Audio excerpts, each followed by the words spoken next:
राजा रानी की कहानियां आपने बहुत सुन रखी हैं। आज आप तो भीखू की कहानी सुनिए। जैसे अपने मूड को बदलने के लिए आप कभी कभी भारतीय संस्कृति पर तरस खाकर शास्त्रीय संगीत सुन लेते हैं, वैसे ही सही भीखू एक शहर में रहता है। शहर का नाम शरारत आपको नहीं बताया जा रहा है।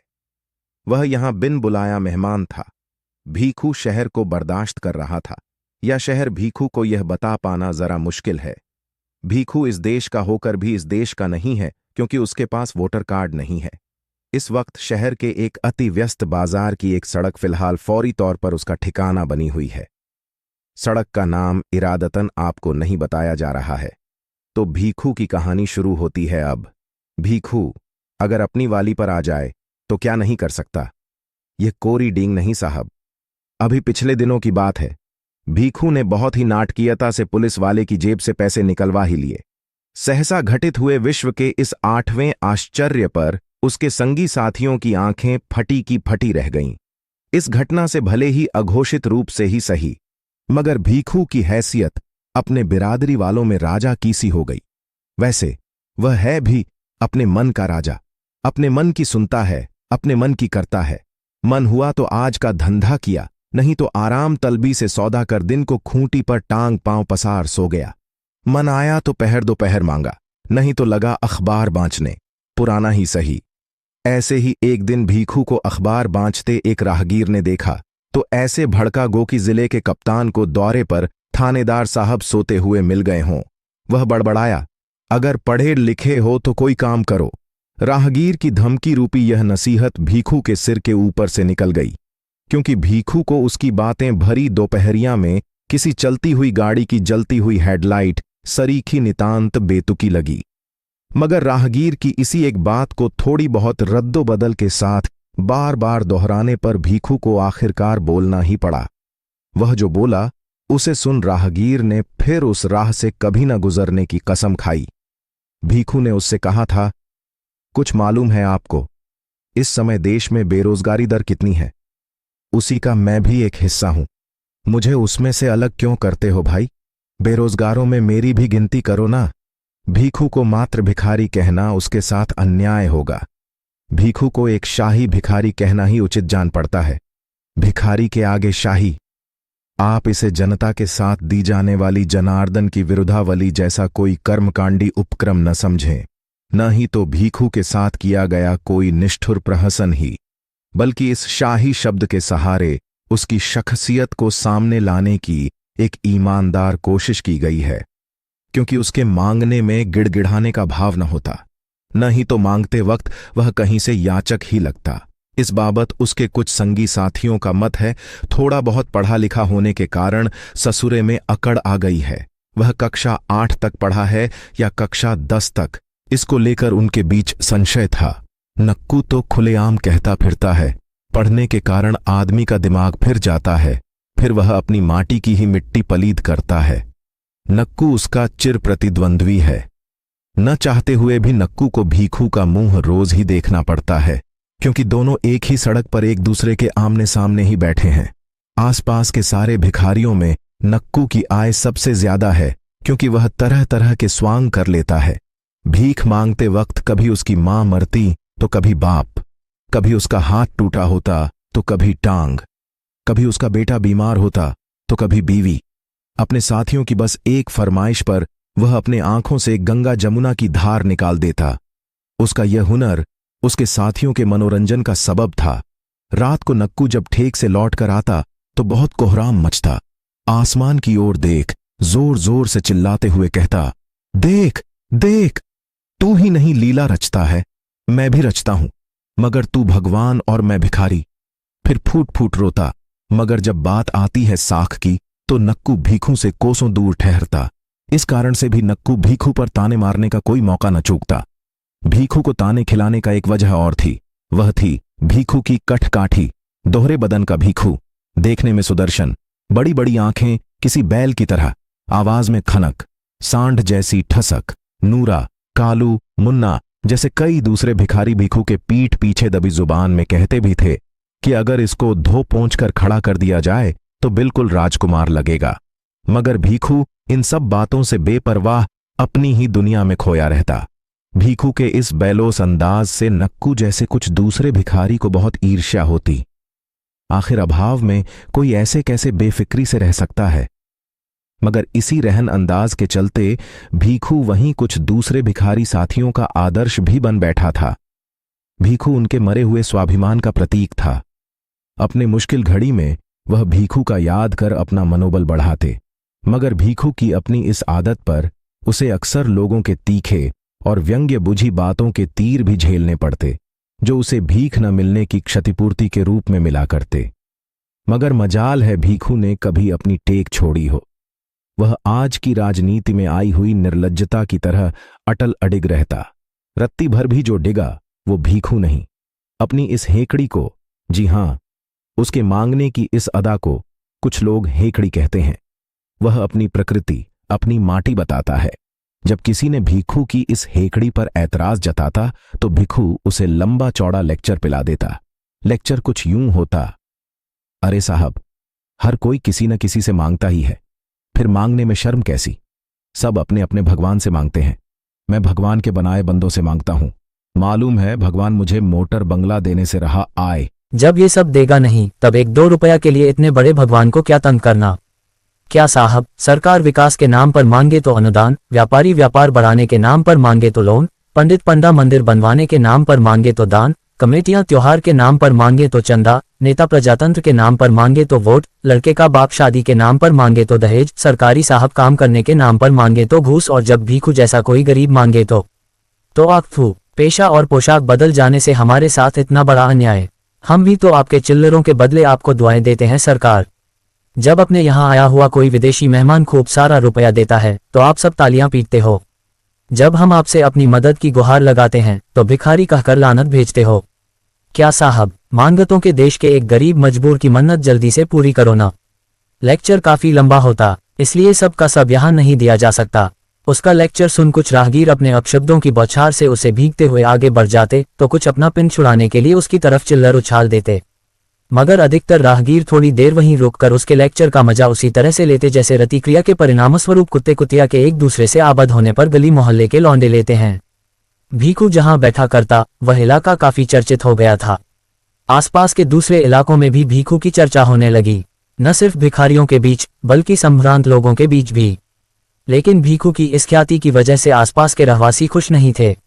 भीखू उनके लिए एक फूहड़ आइटम सॉन्ग के मानंद था, जो यकीनन ही किसी फिल्म की तरह उनके इलाके का चर्चित तो कर रहा था, मगर था तो वह अश्लील और आपत्तिजनक ही।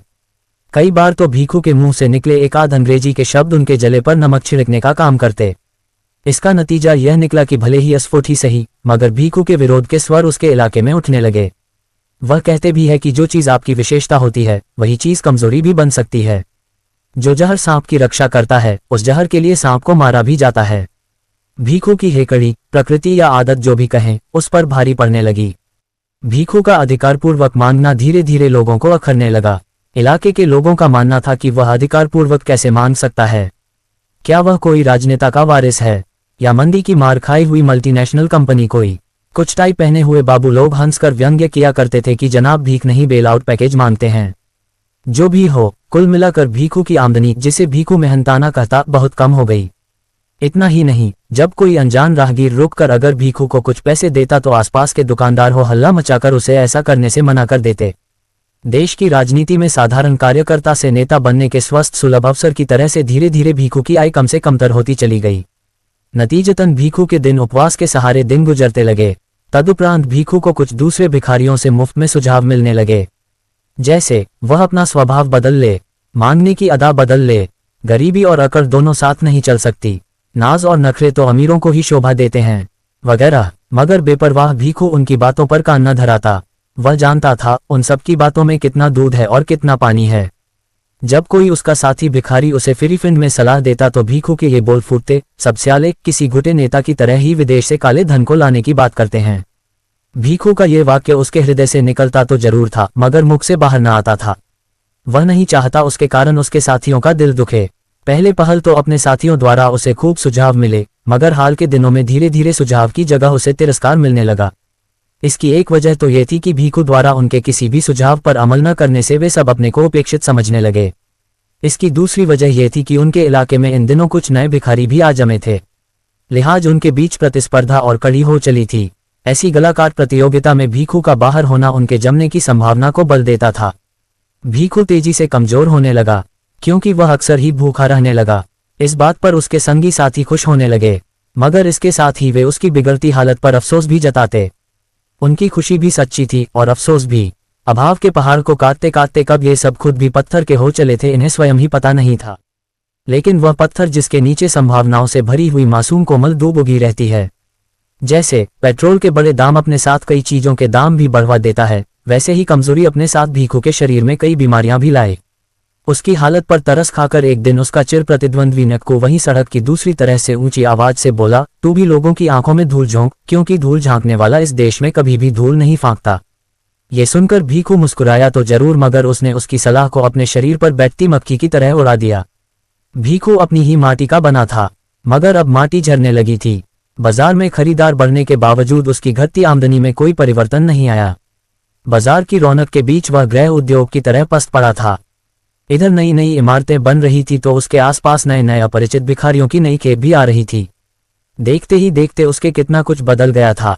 पैसे उगलने वाली कितने मशीनें लग गई थी, जिसके सामने चमचमाती हुई कारें रुकती और उसमें एक कार्ड डालने से भग से रुपया बाहर आ जाता।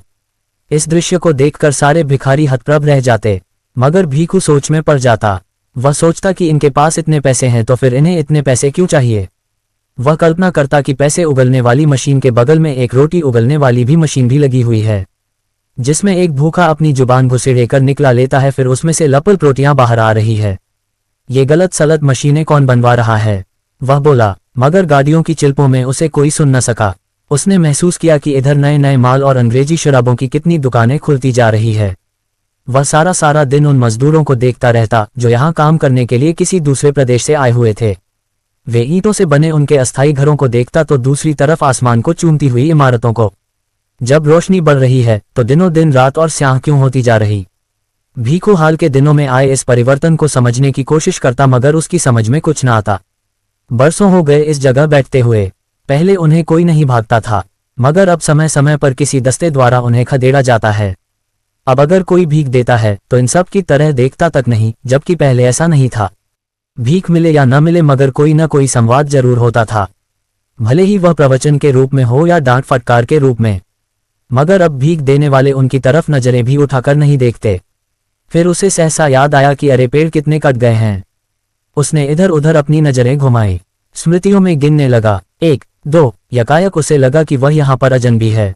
भीखू की तबीयत दिनों दिन बिगड़ती चली गई। 10 साल पहले वाले और आज के भीखू में जमीन आसमान का अंतर था। आखिर एक दिन जब खांसते खखारते हौंफते कांपते भीखू थक कर पस्त हो गया तो उसे अस्पताल की ओर रुख करना पड़ा। सरकारी अस्पताल, ये तो गजब बात हो रही थी। भीखू बीमारी से ज्यादा इलाज करने से खौफ खा रहा था। वह उठते उठते उठा, वह धीरे धीरे अस्पताल की ओर चलने लगा।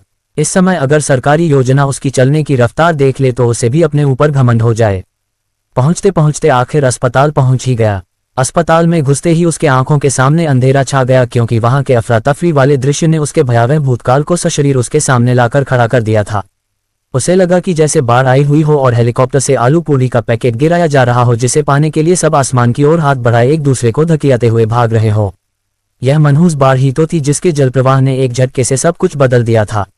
अब काल प्रवाह में कल का भीखा कुर्मी अपनी मिट्टी से बिछड़कर इस शिष्ट शहर में भीखू नाम से बहता हुआ एक अवशिष्ट है। इस बार सब्जियां कितनी उतरी हैं, तनिक देख तो जरा। अरे ओ भीखा, भीखा, जैसे कुएं में कोई आवाज गूंज रही हो। एक धक्के से भीखू की चेतना लौटी, जो अभी अभी उसे जाते हुए एक वार्ड बॉय ने किनारे हटो कह कर दिया है। उसे अब अस्पताल में भिनभिनाती हुई अनगिनत आवाजें स्पष्ट सुनाई दे रही हैं। अस्पताल में भीखू ने अपना पर्चा बनवाने के लिए महाभारत का युद्ध लड़ा। डॉक्टर दिख जाए इसके लिए रामायण की चौपायां पड़ी। पूछते पाछते वह संबंधित डॉक्टर के जब आला लाकर कर कुछ सुनने समझने की कोशिश कर रहा था, ठीक उसी वक्त वह थोड़ा सा टेढ़ा होकर भीखू के पीछे लगी हुई कतार पर एक नजर मारी। भीखू ने मरमरे स्वर में बहुत कुछ कहा, मगर बहुत कुछ अनकहा भी रह गया।